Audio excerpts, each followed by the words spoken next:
So what's the worst thing that's ever happened to you? No joking. As long as you're disrobing. Right, yes. Do you find it difficult doing this? Sitting in front of perfect strangers and just kind of sharing your life like this? Here's the truthful answer. Yes and no. I do find it difficult because it's so, it still feels very strange. It feels foreign. But I will say this too.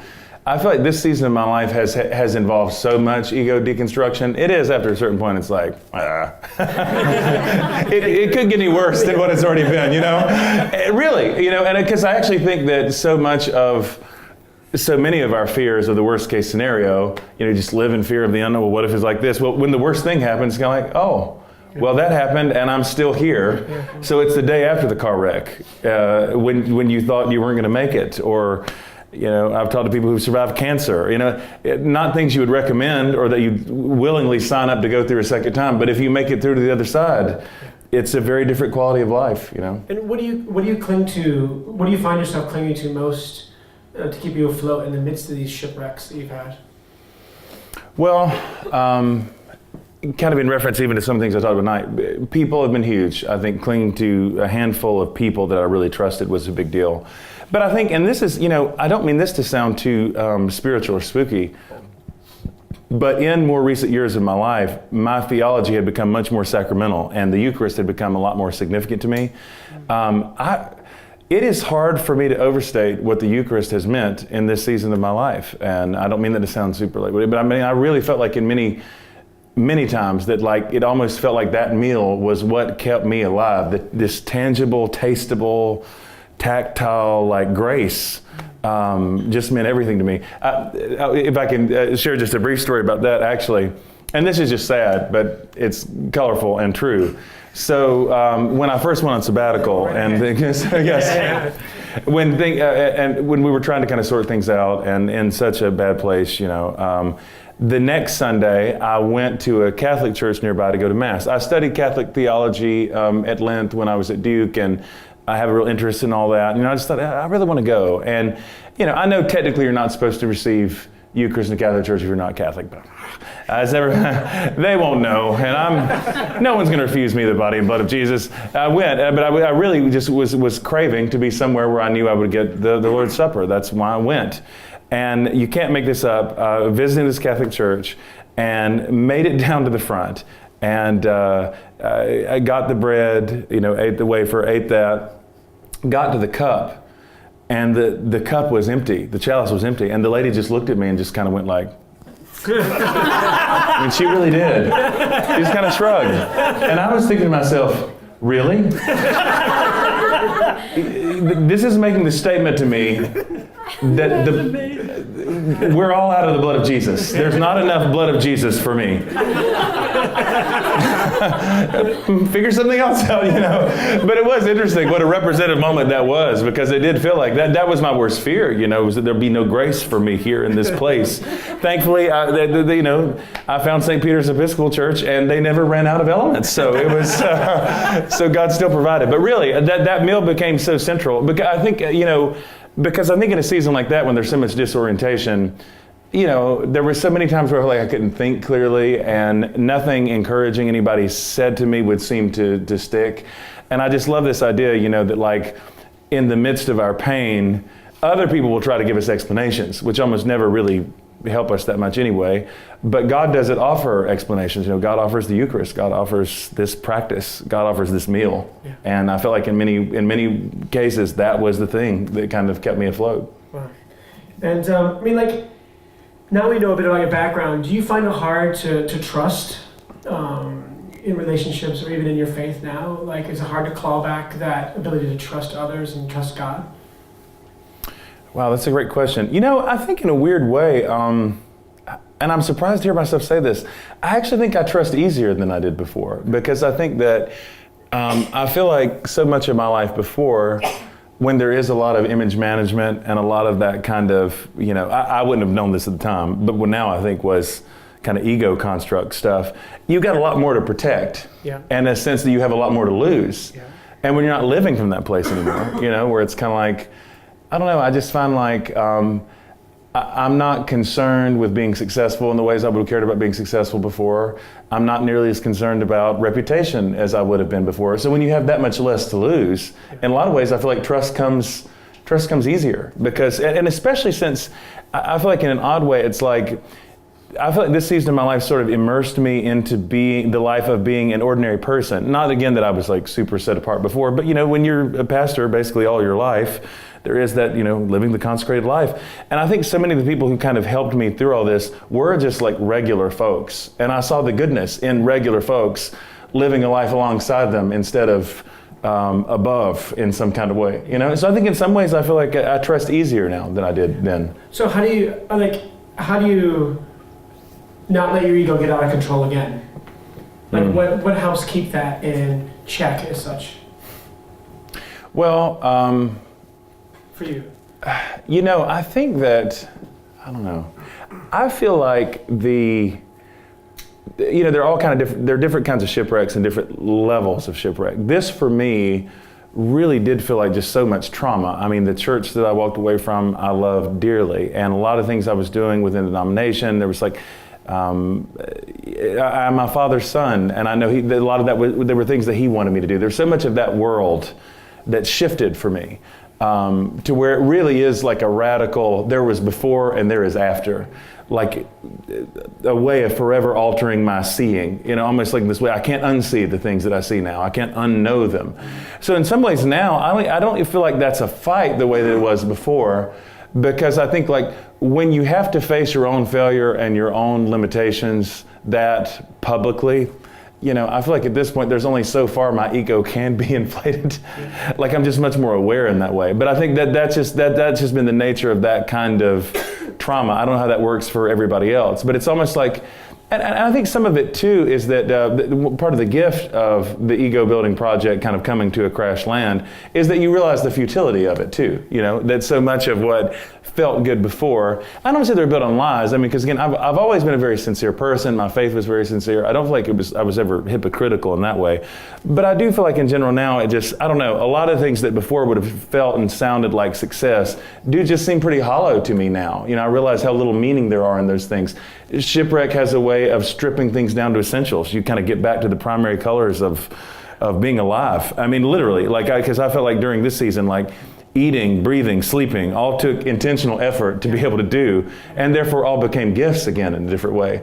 So yeah, I feel like a lot of that is kind of like, now I don't feel like I'm so much fighting with the ego battle the same way that I used to, just because I see the world so differently than I did before. I mean, because it'd be very easy to become kind of quite cocky about surviving a shipwreck. Right, right. Survivors always tour and talk about surviving, and then they become the go-to person on survival. Yeah. And before you know it, they build their own ships and it sinks. That's right. That's great. Yeah. But it's the people who are in the boats who are cheering. We're alive. Yes. I mean, how do we not forget about those who are still in a shipwreck or still drowning? Wow. How do we not forget about them? Well, I don't know. I think in some ways, I think there's some things about my situation that have been, again, a little unique in that going from a context of the kind of pastoral ministry that I was doing before to, again, very much in ministry now, but it all just looks so different in terms of how I relate to people and where I am. I feel like now I'm so surrounded by stories of people who are suffering and hurting all the time. It almost feels like it's inescapable. But I think some of what's happened for me is that I think when you go through that major of a shift in your life, at some point you have to make a conscious decision. Either you're going to try to, cover it up and pretend it didn't happen and sort of build around it, or you're going to go straight through. And which doesn't mean that you owe everybody every detail and whatever. I'm not, have some weird morbid thing like that I have to tell everybody everything about my story. But I do essentially want to live as a vulnerable, authentic person. And so I find that as I live from that place, people feel comfortable sharing their stuff with me, and they're vulnerable and authentic. So it's interesting to me how that's like a really reciprocal relationship. I think that if we live in vulnerability, if we're authentic about our own stories, other people will share theirs, and therefore they'll be in front of us all the time. So I feel like those things are really correlative. When I'm living with my defenses down, people around me have their defenses down too, and they will share their story, they will share their hurt, they will share their pain, and therefore it's in front of me. Great. Let's throw the questions open to anyone here. I mean, we got 20, 25 minutes. Any questions you have for Jonathan around the subject matter he's been talking on or anything else? Don't be shy. Great, thanks for coming to... No, I'll pass it. I can repeat it. Just how did you hold on to your belief in God when this is all surrounding your whole life, you know, being in pastoral ministry and this is all happening in that? How did you... I'm really interested that you're talking so comfortably about Jesus and about it. You've still got that. How did you hold on to that? So how did you hold on to your belief in God in the midst of the shipwrecks? That's a really wonderful question. And you know, it's interesting because I think, to be honest with you, I'm a little surprised that, I mean, because, you know, nothing during this season has come easy for me, but I'm surprised it came as naturally for me as it did to cling to Jesus for this reason. And we talked about this a little bit yesterday too. In the environment that I was kind of socialized in, which again, it's been wonderful. There's so many gifts from it. But I think my understanding of the world from the time I was very young was like there are two gears. Either you live for God, or you're living full on for the devil. So my idea of anybody who is not a Christian is, well, they all listen to AC/DC's Highway to Hell every day. Great album. Yeah, indeed. They smoke pot constantly and get drunk constantly, right? Yes. Because in the youth group sketches, that's it. You know, all the sinners, we know them because and they're always drinking and smoking.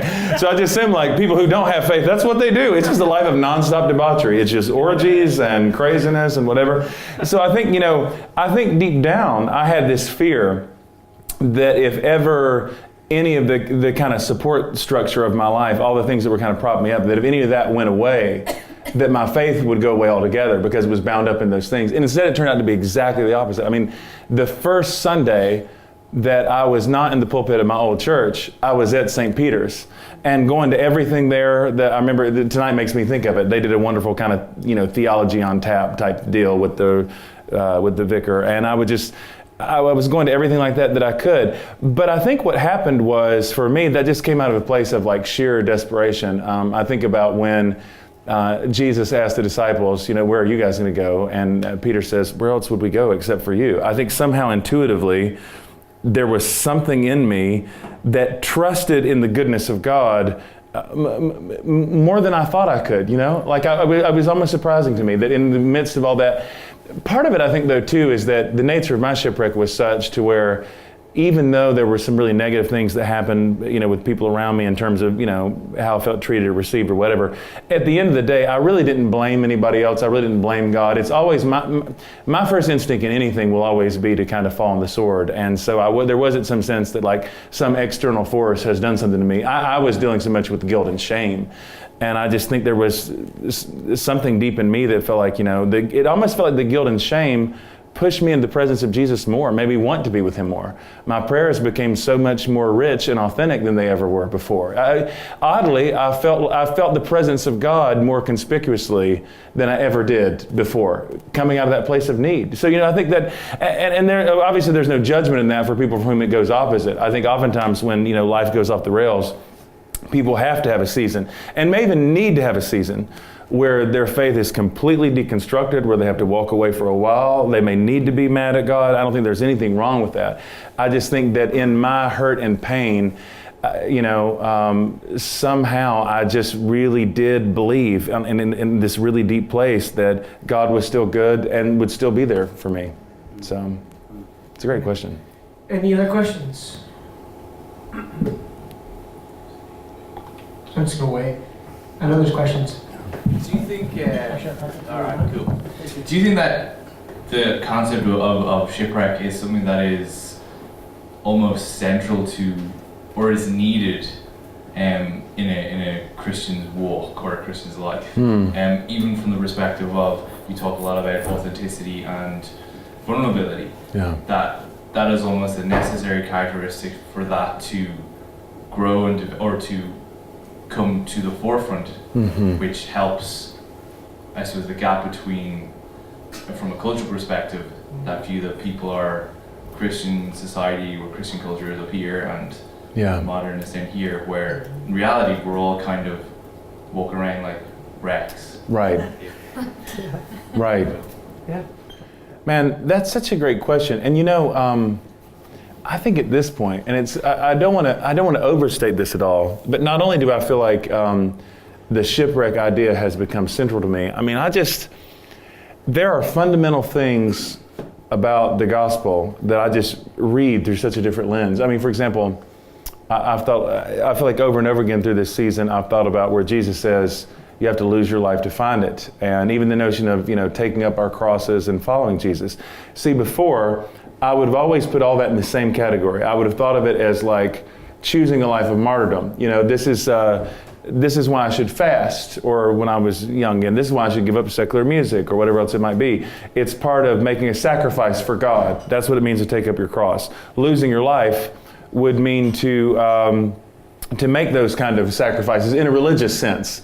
Like, here are these things that I'm kind of offering up to God. At this point, I really don't read any of those things the same way at all. Like, I think like losing your life to find it to me now doesn't mean I'm going to give my life away to Jesus and become a missionary. I think it's much more what it sounds like.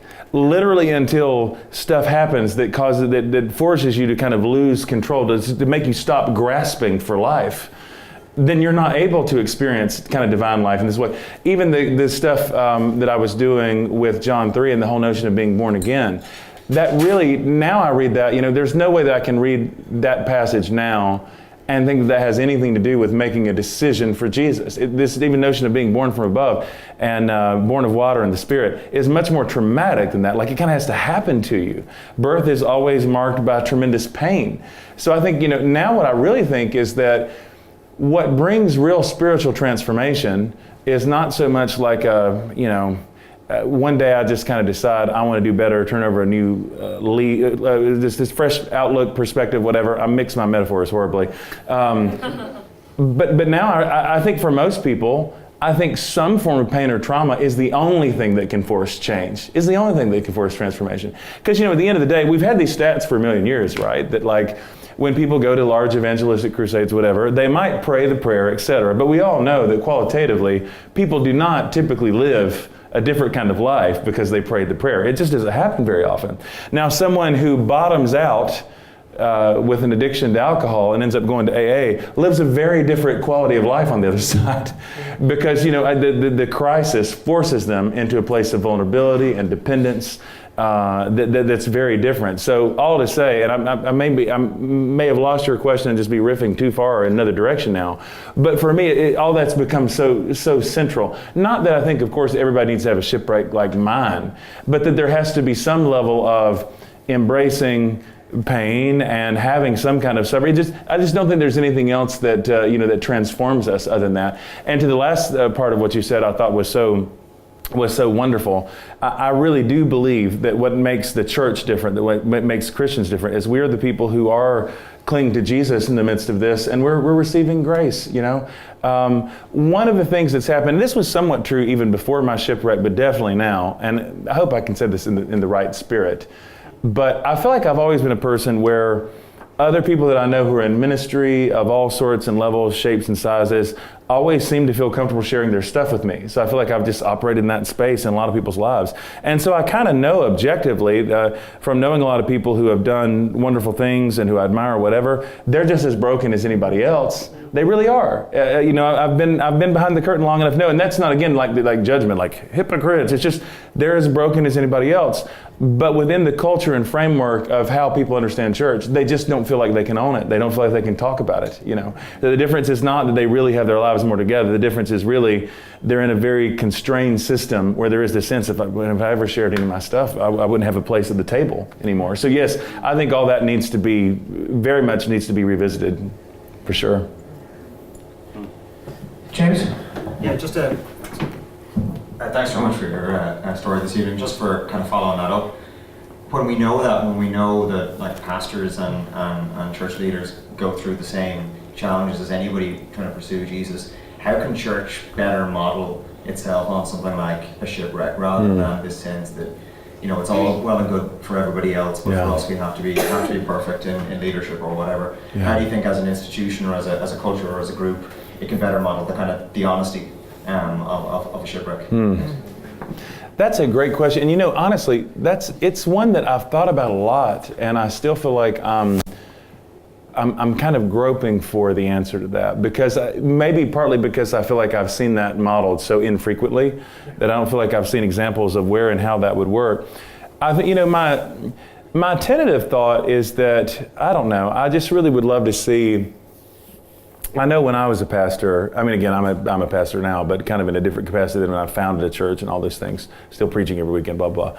But I think, I don't know, I feel like some of the most valuable experiences I had where, and certainly in the course of all this, was, I think there's a proper place for like honor and respect, but man, it was so good in some ways to be treated like a regular person too, and to be invited into regular parts of life. I feel like people would so often walk on eggshells with me in some ways, and wouldn't be quick to invite me out for a beer or a cigar or something. You know, I think sometimes those moments where people, just to be invited into environments where there's a sense of permission to be human, I think that's really important.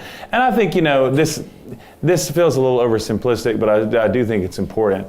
I do think so many people that I know in clergy, they're just outright overworked. And I think for churches to be cognizant of how often that happens, to encourage breaks, to encourage rest, to encourage sabbatical, to provide opportunities for, and maybe even, you know, depending on the structure of the church, almost a mandate, you know, like retreat. Because I do feel like what happens for a lot of folks in any kind of pastoral work is they'll just give and give and give. And what you find is people will let you do that on infinite level just as much as you'll do it. And they just kind of get trapped in a cycle of that, where they just really don't have space to tend to their own souls. So I think like anything that could be done to encourage that. You know, I actually know of a handful of people now who have had some pretty significant shipwrecks in their life, who are in ministry, who now like their driving thing is to run retreat centers, to provide spiritual retreats, to do anything within their power to make it possible for people in ministry to basically for free to be able to take advantage of those kind of opportunities. I think that kind of stuff is wonderful. Right. Christina. Thanks for everything you said tonight. I was just wondering, I think as Christians sometimes we can almost diminish people's brokenness because we try to sell this idea of Christianity making your life better all the time. Like even our own brokenness, like we don't want to admit it because we're Christians, we're supposed to feel better. Or when somebody tells us that they're upset, we're so easy. It's easier to give the typical lines of, you know, or there's a plan or, you know, that kind of stuff. And what, like having been through so much, what advice would you give about talking to people who are going through things that isn't going to diminish how they feel or try and give them an easy answer or a quick fix? You know, in some ways, that question feels like pitching me a softball a little bit because this is stuff I've thought about so much. During my whole, I end up spending a lot of time in the book of Job, and not because, you know, I know Job's a blameless man. I'm far from a blameless person, but I don't think you need blamelessness to access Job. There's so much wisdom in that book. And, you know, we all know, or if you're kind of familiar with church, if you've been to Sunday school, you know a little bit about Job's friends who attempt to kind of give the appropriate theological answers for Job's suffering. And interestingly enough, I actually think because people are kind of hard on Job's friends, you know, they do sit with Job for a little while. And in fairness, they really do embody the religious wisdom of their day. A lot of the kinds of things that Job's friends say to him, trying to comfort him or give him perspective, are really things that sound like they're right out of the book of Proverbs. I mean, Job, we all know that if you do the right things and you're upright, then good things happen to you. And the only way bad stuff happens to you is if you don't. I mean, they're embodying religious wisdom that, again, really sounds a lot like Proverbs to begin with. So, you know, I don't think they're bad. I think they're well-intentioned. But one of the things that I found in kind of reading that story over and over again, that just, and I never forget when this hit me, because one day it hit me out of the blue. I was always thinking I would read what Job's friends were doing, and they all have a different kind of perspective. And I'd always think in terms of critiquing or saying, well, here's where they're wrong about this, here's the theological ideas they misunderstood or whatever. Finally, it dawned on me one day, like the problem wasn't just that their advice was wrong or their counsel was wrong. The problem is that they were trying to give advice at all. The problem is that they were trying to proffer explanations to things that do not have explanations. So it's not just that there were good explanations and they just didn't bring them.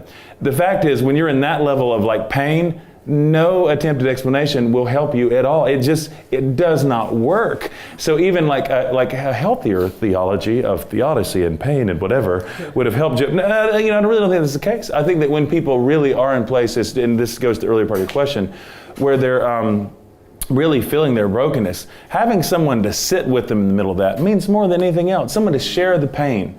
I can just think of so many times where, kind of in the course of the last couple of years, people who I felt like were willing to just sit down with me and just like sit in it, not try to help in the sense of trying to fix me or lead me into some dramatic prayer, just willing to kind of sit in the pain and share that. That was so powerful. And of course that doesn't bring some kind of instant fix or whatever, but I think in terms of like long-term healing and health and wellness, that's everything. So I just think that in general, when people around us are in a painful place, our tendency is to want to talk more because they make us nervous. That's the real truth, is that when somebody else around us hits a shipwreck, I think that's what we see happening with Job's friends, is that they know because they're attempting to live righteous lives. They're trying to follow the rules. If Job, who's also trying to follow the rules, has to suffer in this way, and that means it could happen to them. So inevitably, I think a lot of what they're doing with Job, it's not really about Job, it's really about them. And I recognize that because I've done that many times with people who have suffered. I get real nervous and sweaty, and I start talking fast and saying all kinds of random things because I'm nervous, because that person's pain threatens my sense of order, when I see disorder and chaos in someone else that I can't get my head around, it threatens my ordered life. So I'm starting to get all preachy now, but I think that just the point for me more simply, and this is what I'm really trying to embody now, is just to sit with people where they are and to let that be the gift. Henri Nouwen, the priest, talks about this so much, about how just that kind of compassion, how the greatest friend is not the person who gives you great advice, wisdom, perspective, but who's willing to just sit with you, sit with you in your joy, sit with you in pain, not necessarily say anything at all, but share in that moment with you. Yeah. It's a great question. He's a great author as well. Oh, so good. One of the people who, another Plank, by the way, I gobbled up Nouwen books, good grief. Yeah. I mean, he wrote 44, and I'd read a lot of them before and always loved Nouwen, but I feel like some of those, I was reading them like scripture during that time, because Nouwen books just have so much angst and pain, but always this attempt to steer that into the presence of God. You know? Yeah, seriously, one of my favorite all-time authors. Love Henri Nouwen. Other questions? Yeah. I'm just wondering, you talked there about kind of that time when you kind of hit the rock bottom or the trauma, and that how there's almost in that place there's no other choice but sometimes to kind of see the Lord and stuff and be vulnerable, and you're kind of just you're a mess and there's no other way. But I'm thinking about, like, is it always necessary to get to that point? And how do we as community and fellowship kind of cultivate vulnerability and authenticity so that people don't always have to get to that point before they feel that they can lay it all bare, or before they feel that they can be fully seen? And how do we do that? Because it can be so hard, and sometimes it's nearly easier when things just go belly up to be like, oh, there it is, you know. So I'm just wondering if you get any ideas on that. That is such a great question. And to the first half of it, I would, and I think this is important to say, I would definitely say no. I don't think everybody has to hit the same kind of bottom. But here, what makes that a kind of complicated distinction is that, you know, I think that everybody has to hit the bottom in the sense of coming to the end of themselves. You know, but coming to the end of yourself doesn't always have to be something dramatic. You know, I've known a number of people who have come to the end of themselves, and it didn't involve the dissolution of a marriage or losing a job or something else, you know. But I think the point, though, is coming to the end of yourself involves a certain kind of self-awareness that normally it takes some real pain to trigger, you know, to where you really have to confront how in need you are, how dependent you are on God and others. That typically does take something fairly large to kind of dislodge you in that way, but I don't think it has to mean that life completely falls off the rails either. I feel like kind of a broken record in this regard, but I continue to feel like, and I see this modeled, I think, you know, Ferg, in your community, I see this kind of dynamic there. I think that where there are environments where people are really comfortable sharing their brokenness with each other, there are so many more possibilities for health and healing in that kind of place. You know, if folks really do have spiritual friends in their lives where folks they're in Christian community with are not afraid or hesitant to share their own struggles. They're going to be infinitely more likely to share hard things as they're coming, as opposed to waiting till things have completely spiraled out of control and all that. So my caveat to this would be, while wanting to fully affirm the point, I do believe not everybody has to get to that place. And I think in environments where there's health and there's honest communication, that yes, some things can be avoided. I also think now, and again, this is speaking kind of retrospectively, I feel like I spent a lot of my time in pastoral work. I don't know if this will sound like wildly controversial, but I feel like I spent a lot of time in terms of my one-on-one relationships where people were hell-bent on doing something for whatever the reason. Maybe there was some element of addiction or whatever was drawing them to do something that to me seemed like a unhealthy or destructive choice. They were going to do it. And I feel like I've spent a lot of time in my life trying to talk people out of things that they were going to do anyway. And I do think to a certain point now, there is a kind of futility in that sometimes. That sometimes when a person's feeling a certain kind of pull or whatever, you have to give them space to make some decisions that you might not feel like are best for them. I'm not saying not to sound the alarm, not to express concern, whatever. But I just think sometimes before, I've just seen a lot of ways where before, I think I've tried to over-control those situations. Truth be told is that sometimes getting to that place of loss of control and powerlessness, even though it's not what you want for somebody that you love, it may be the best thing for them. It may be salvific for them. It may be the only way that they kind of come through the other side, you know? So I think like where there's opportunities to speak life into something and to help someone avoid a ditch, of course I'd want to always do that. But at the same time, I think in some ways now I would be a little more hands-off than I used to be in terms of, it's like so often I would almost try to like take the control of the wheel for somebody else and just make them do something else. It really wasn't in my power, you know, to do that. And in general, maybe to reinforce the first point of that, I think just people really knowing and believing that they're unconditionally loved by the people around them to begin with, just makes such a difference. You know, if they know that they're loved, and no matter where they are, you know, in some ways, even in all this for me, I wonder if I think I've tried to psychoanalyze myself too much. I don't know if it's always been healthy, but I do wonder if in some ways, like I lived all my life as the elder son, not the prodigal. I was always the person who sat on the porch, which really at the end of the story, this is the person you don't want to be. You know, the prodigal's in a good place, the elder is not. And I think deep down, every elder son or daughter harbors the suspicion that if they're on good terms with God, that it must be because they're trying really hard. Well, at least I do my best. And I think that's why so often people who like never had a season where they pushed back or rebelled or like tested the limits in some way, things tend to blow up more like midlife. And I hate saying that about myself, but I do think that was some of it, is that like I never tested my own limits in that regard. And so then you always live in this fear, you know, because well, God only loves me because I do everything right. And if I ever didn't do everything right, then I'd be out. You know, so I think some of that then comes out in other ways that aren't always, you know, it's not great. Of course I'd want people to avoid it. But Richard Rohr's book, Falling Upward, was really significant for me in this way. You know, he has that great quote of Julia Norwich, you know, how's that go? Something like, first come about how creation comes first, then the fall, but both are grace. That even the fall itself is a kind of grace because that's what returns you to that place of dependence and trust. So in that way, I think it's just kind of a both and. That yes, when there's people around us, if we could avoid them, help them avoid things that would bring destruction and harm to themselves, of course we want to do that. But sometimes I think the balance of that is not controlling too tightly, sometimes letting things run their course, but being there, you know, being that person who says, I'm going to love you, I'm going to hold your hand, stick around no matter what. Fantastic. A couple more questions? Yeah. When did you realize it was time to step back into ministry? Or did you ever leave? I find like a lot of people, when they deal with brokenness, their ministry becomes their identity. That's the last thing they leave because that's the last stone to give away. Yeah. But That's a great question. Well, I kind of, in addition to the sabbatical, after I left the church, I took another season out of kind of doing pulpit, but nobody was pulling me out. It was just, I felt like I needed to withdraw kind of in that way.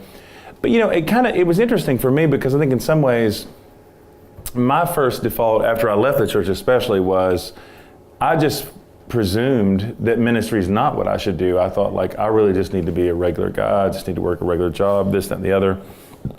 And I felt like slowly as I kind of went along, that there was this sense that, I don't know, I just didn't feel like, I didn't feel like there was permission for me to really just do something else outright. You know, I knew that, or at least I felt like, I don't mean this smug, I felt like I could write books in some direction. I feel like I could use my words for money in some direction or another, so there's other stuff I could do. But I didn't feel like it was what I was supposed to do. In a lot of ways, it felt like, you know, I was, it felt so contradictory to all the things that I said I believed and preached in terms of, you know, I think the only authority anybody ever has comes from God's grace and all of that. So, you know, I think historically a lot of people have felt like the choices that are given to them are either, you know, get out of ministry altogether because ministry involves a degree of pretense and acting like everything's okay. Like there wasn't this kind of third way of living in a place that's vulnerable. And because see, a big part of this journey for me, I feel like I was leaning very heavily and still am on older, more mature people in the Lord who were guiding me through all this. So it wasn't like I'm just making the decision on my own, like I'm healthy, I'm good in the game. I feel like I was getting real counsel from people who I loved to help speak into those things, to say what they felt like would be healthy or not healthy for me. And then sometimes that for me meant kind of grading in. I mean, it's still all told, I was doing some itinerant speaking and some writing stuff here and there. But after leaving the church, there was well over a year of doing very little of that kind of thing, really. But then there was all this sense, too, that as some opportunities and doors started opening up again of just knowing, I feel like that's just what I'm meant to do. And feeling like the gift that I'm supposed to bring is instead, because, you know, I think in my case, to have stayed away longer would have been to capitulate to shame.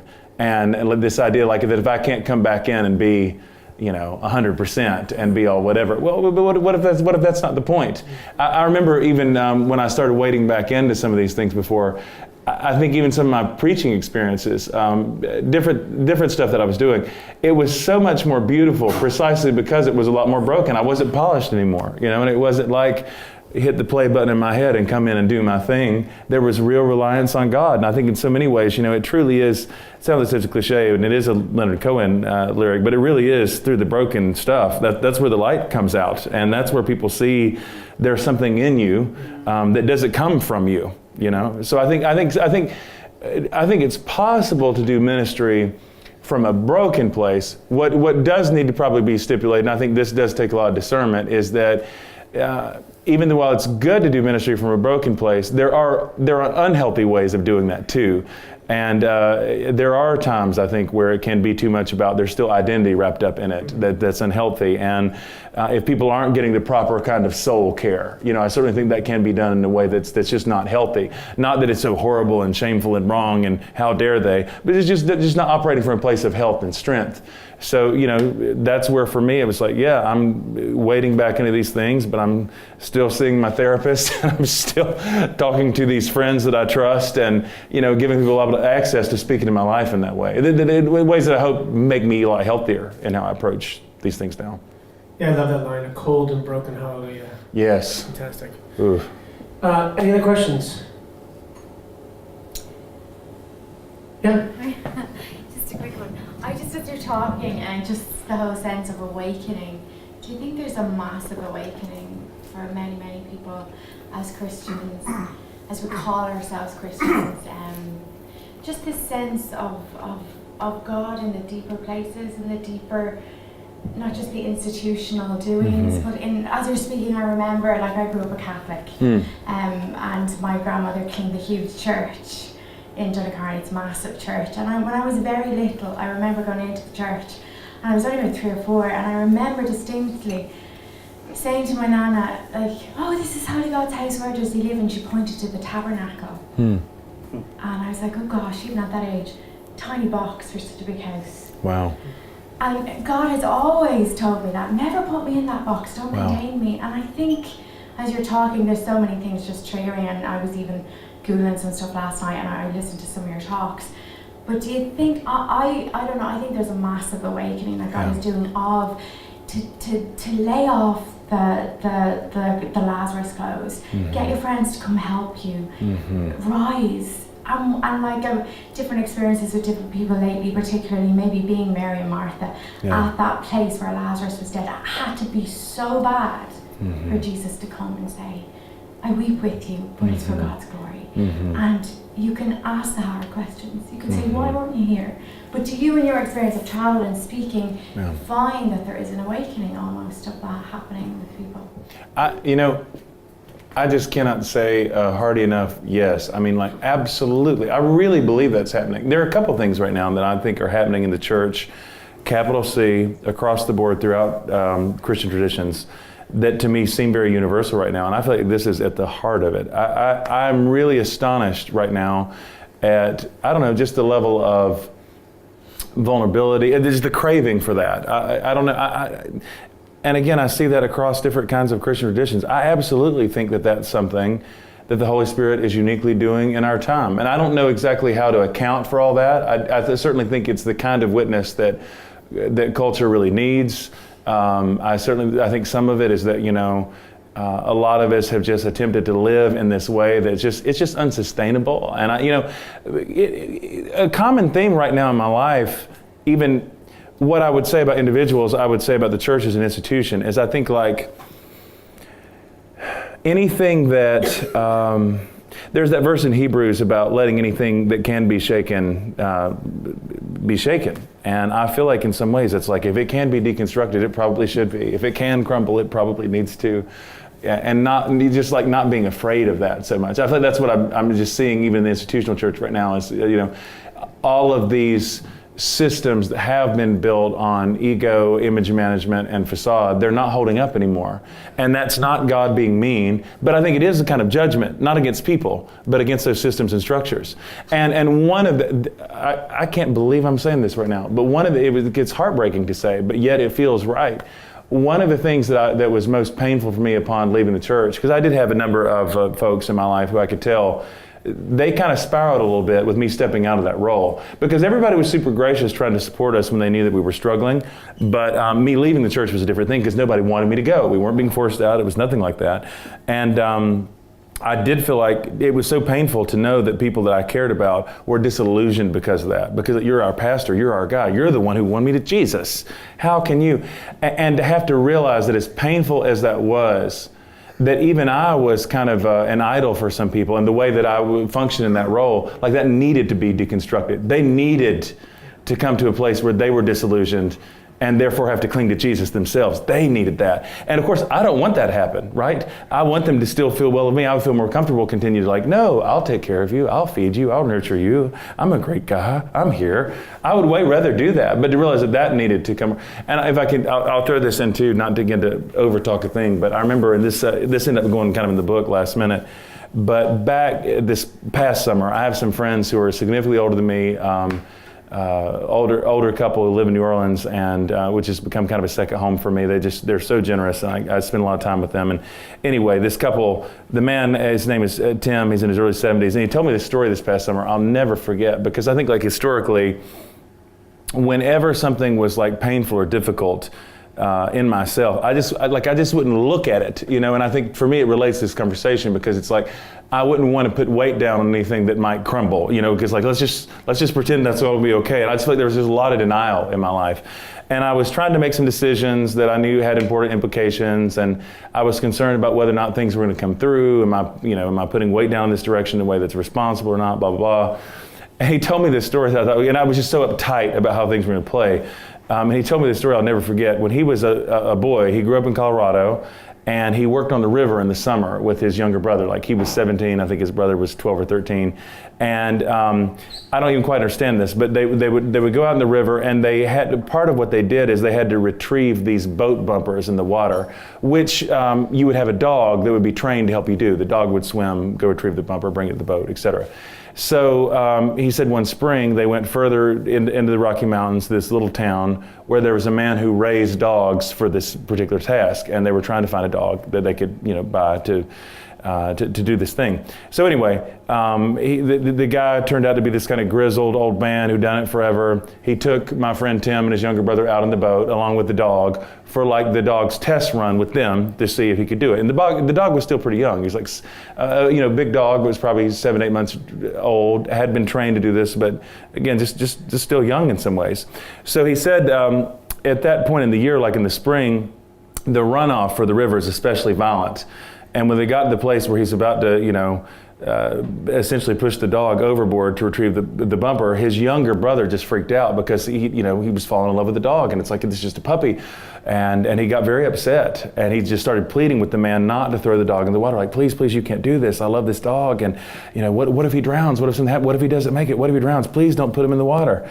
And Tim said, this is a horrible story, I apologize in advance. He said the grizzled old man looked at his younger brother, and he just said, son, if that dog drowns, you don't want her. And which is, I know, one of the worst things that you've ever heard. Thank you. Good night. But it's like, I know, right? Bam, drop the mic. But I've never forgot. I love dogs, by the way. So I hated that story, and then it was also like, oh. But there's such wisdom in it that if the dog drowns, you don't want this idea that, okay, if the idea is to get a dog for this particular task, if they can't do it, it's better to know that now rather than later. And whereas before, I think I was the exact opposite of that. Like anything that was shaky, well, let's just pretend that everything's fine. And now I just feel like that's part of the gift of this season is, again, this kind of like, hey, so if I look at something and it turns out to be hard or bad news, that's all right. I'd rather see it for what it is than pretend. I went so far off from your original point, but I do think that's okay. I end up riffing so far, but I just can't affirm enough, though. I do believe that's something that's happening in the church, because I think the church has been built on a lot of denial and repression of what is. And I think as we see some of those structures start to fall, systems fail us, people fail us, yeah, I think it brings opportunity for this as a kind of renewal that's happening in the body right now. And I'm very encouraged by it. Yeah, it's wonderful.